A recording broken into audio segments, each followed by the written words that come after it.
Hey guys, welcome back to the channel. In this episode, we are going to be taking a little bit of a break from the hangar home build. So if you follow the channel, you'll know that recently we just got rid of the travel trailer here from the hangar side, and we have moved into the living portion of the shop. We did that as soon as we had a working toilet and shower done.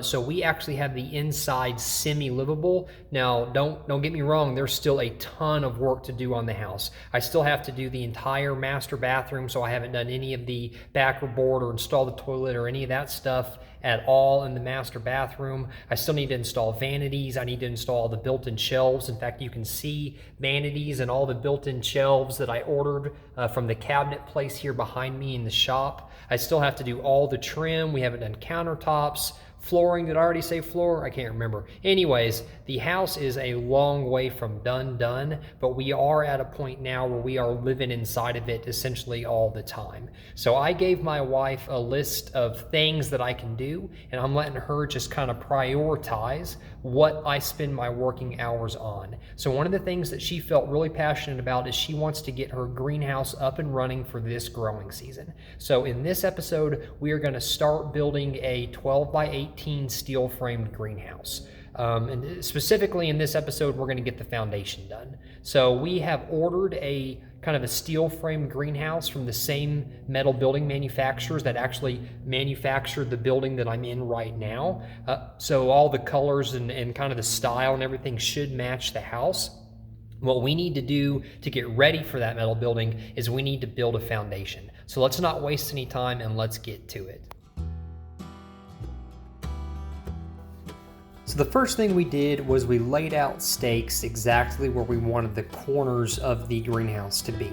Then we knew that we had to do some dirt work to kind of level the area and get ready for the cement because the ground is fairly sloped there as the dirt comes away from the house.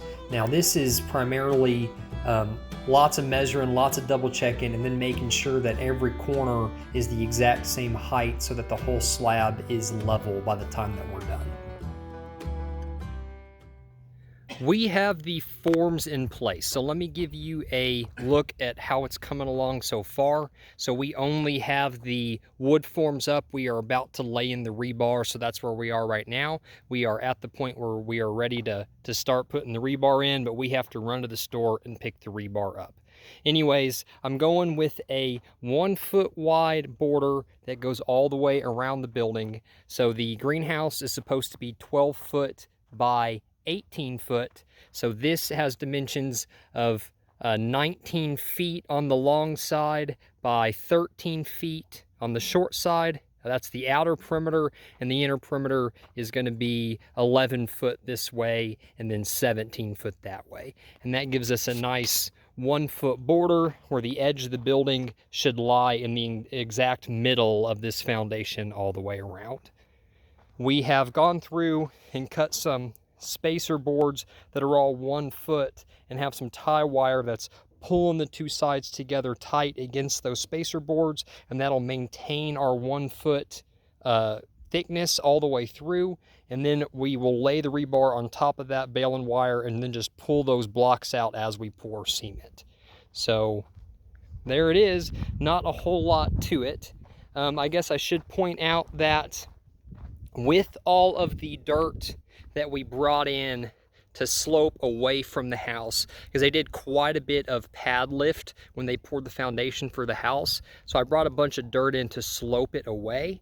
As you can see, this side is going to be much higher than the other. So the dirt will come up, we'll fill back with dirt to probably, up to this bottom 2x4, and you'll have a 5 to 6 inch curb that sticks up above grade on this side. And then over on this side, the top of the slab will only stick up maybe 2 inches above the ground level itself. So it will be a little bit of a difference here, and you will have a little bit of a curb on this side that will be exposed, but I think that'll look good, and it's obviously more important to have the building be level. So that's really all there is to it. Not a whole lot of rocket science. I think it turned out pretty good. So I did not set my camera up very well for this shot, but I am bending the rebar for going around the corners off screen to the left. So we are just bending the rebar, laying it down on top of the tie wire, and then tie wiring the rebar to the kind of wire that's in the foundation. I apologize for the wind noise, but there are the forms done and ready for concrete. It was one day of work, one full day of work, but I think it turned out pretty good. We actually caught, as we were putting the rebar in, we had that splice on the wrong side. We had turned it upside down by accident. So we moved that splice over, fixed that, and we got our 2 loops of number 5 rebar in. So we just did 2 horizontal loops. They're sitting on the tie wire that pulls the boards tight, and the plan will be, as we pour the cement, we'll knock those 1-foot spacers out and pull them out as we pour. So give you a quick little lap here. Not just a whole lot of anything special to see, but got the kind of skirt formed up, and after we get the concrete poured and the forms pulled down, we will spread the dirt evenly across the middle, make sure we got 2 to 3 inches below the top of the slab, and the plan is to put 2 to 3 inches of gravel on the inside of the greenhouse. Okay, and now we're ready for the exciting part. We are pouring the cement. So I went ahead and ordered 2.5 yards of pre-mixed cement from a ready-mix cement company. The guy came out in this little mini cement mixer truck and helped us pour it. He was a huge help getting it spread out and getting it all leveled, so thank you for that, guy, for helping us out. Once all the cement was in place, you can see us, we're screeding the top of it now, getting it all smooth with a couple 2x4s that we had just to finish off the top.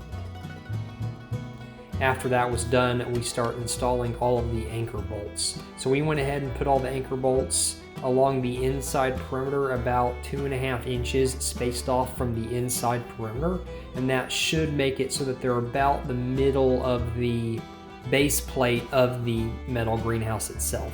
If worse comes to worse and they're a little bit inside of it, we can do some clamps or 2x4 blocks or something that'll clamp the greenhouse down to the foundation.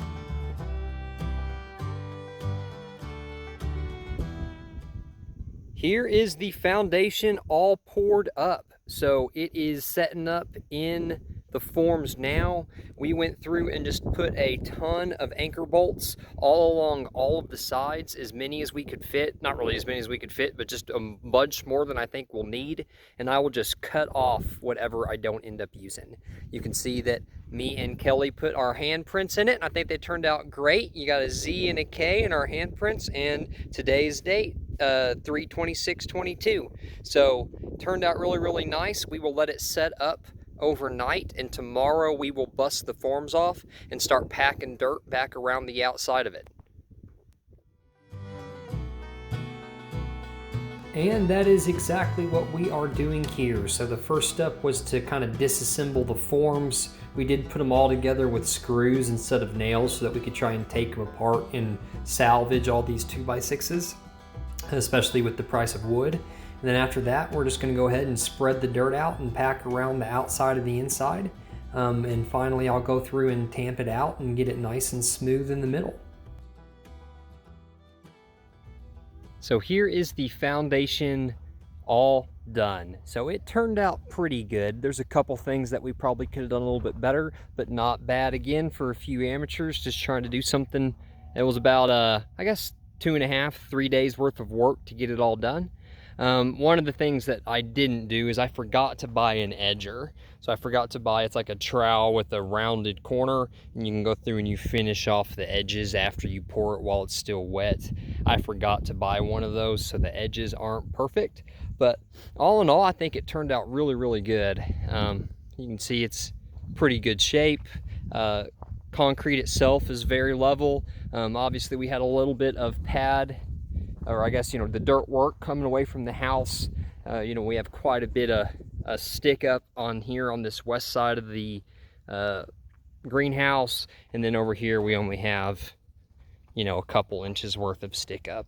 But I think it turned out pretty good. So I'll keep it wet. I'll hose it down periodically over the next few days until it, fully cures, and all that good stuff. But eventually what we're gonna do is we're gonna put weed cloth down on the inside and then bring everything up to within about an inch, maybe 2 inches from the actual slab itself with gravel. So the entire inside will be filled with gravel.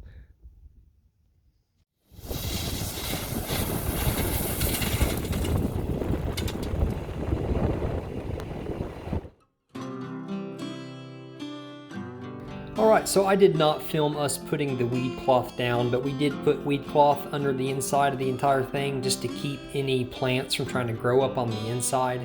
And then I got 2 yards of river rock delivered. They dumped it inside. I got it spread out and tamped down nice and even. And here we are taking a look at the finished product. So we'll give you a little walk around here. The wind noise was much too high for me to talk over this while I was filming, but give you a good look of what it looks like here now that it's all said and done.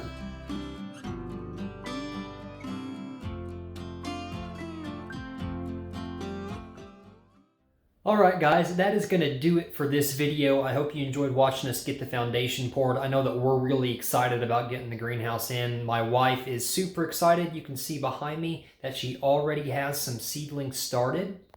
So not very many, just a little bit because she couldn't contain herself to wait until the greenhouse was done. But you can see, looks like we got, she calls them scallions and chives in the back.